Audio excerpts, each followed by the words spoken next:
Welcome back, guys, to Your Friendly Neighbourhood Spider-Man episode 3, 4 and 5. Review by me, George Knows. Also, quick heads up, we will be covering key plot points and spoilers, so you have been warned, spoiler alert. Let's get straight into it.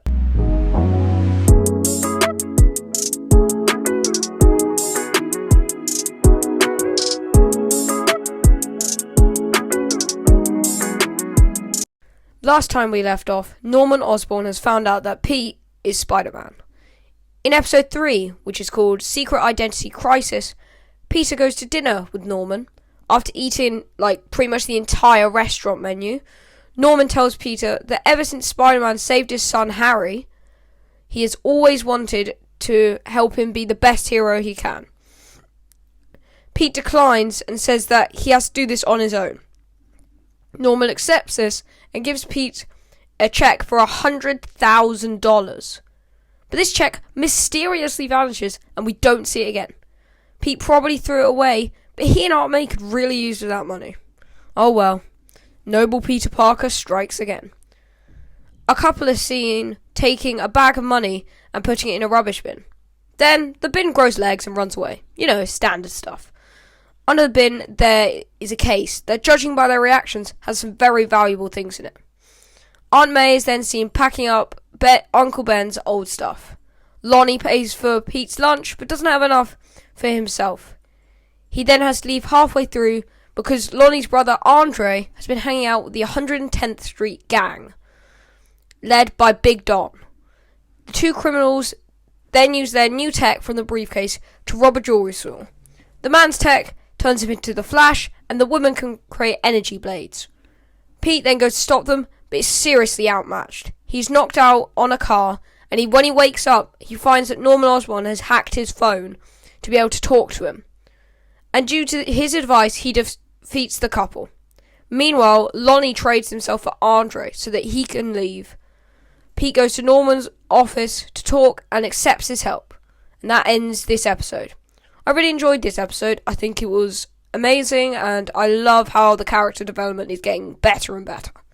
On to the next episode. The next episode is called Hitting the Big Time. This is the 4th episode in Your Friendly Neighbourhood Spider-Man. Pete is called to Norman Osborn's office after a disastrous presentation of his energy research project. He then bumps into Harry on the way in. Norman then shows Peter his new suit. It has a helmet and a cape.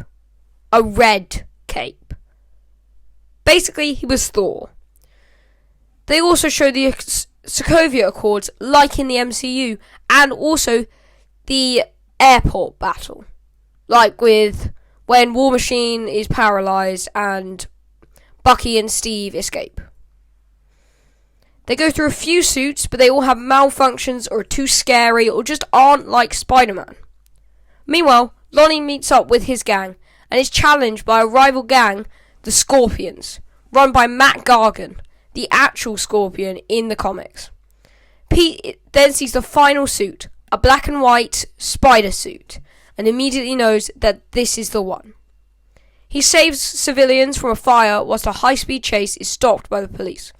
One of the criminals ditches the other. She is found by none other than Dr. Otto Octavius. Now, guys, last time I said that Oscorp was making this tech, but instead it's actually Dr. Octavius. He could still be at Oscorp, but even after watching all of these episodes, I still don't really know. Also, Harry sees that Pete is Spider-Man. Great. Now, on to the final new episode. The final episode this week is called Unicorn Unleashed. The same criminal is seen buying a helmet from Doc Ock that allows her to do some pretty cool things. Harry is then added to Team Spider-Man because of the fact that he saw Pete in the suit in the previous episode, and Lonnie is then talked to by the football coach about missing practice because of his activities with the gang. Peter and Nico then arrange to see a movie later that night. Lonnie then ditches practice again because the gang needs him. The Scorpions are on their turf. The criminal frees her friends with a helmet that can shoot lasers out of her head and allows her to predict future targets, future movements, and calls herself the Unicorn. The The 110th Street Gang and the Scorpions then start a fight, and Lonnie is at a loss at what to do. Matt Gargan then tries to stab Big Dong, the leader of the gang, and Lonnie jumps in the way but gets stabbed himself. Peter then jumps in the way of the unicorn's laser to save a criminal. They then team up to stop her. Pete meets Nico at the movies. He was nearly late, by the way, which he is with like every single Spider-Man variant, and brings Harry along. Nico doesn't like this idea but pretends to like it, so we might get more personal feelings between her and Pete. Lonnie is then congratulated by the gang and they trust him, and is given his comic book nickname Tombstone. The villain from the comics that is actually Lonnie Lincoln. He appeared in Spider-Man Into the Spider-Verse as a little cameo, and also in Marvel Spider-Man 2. The episode then ends there, and I cannot wait for the rest. Guys, thank you so much for watching. So far, I rate this show a 9 out of 10 because of the story, voice acting, and animation. Also, the character development and the way that they portray this version's Peter Parker is incredible. Please consider liking and subscribing. It's completely free and you can always change your mind later. Tune in next Sunday for the next 3 episodes: Duel with the Devil, Scorpion Rising, and Tangled Web. Have a great day and see you next time. Bye.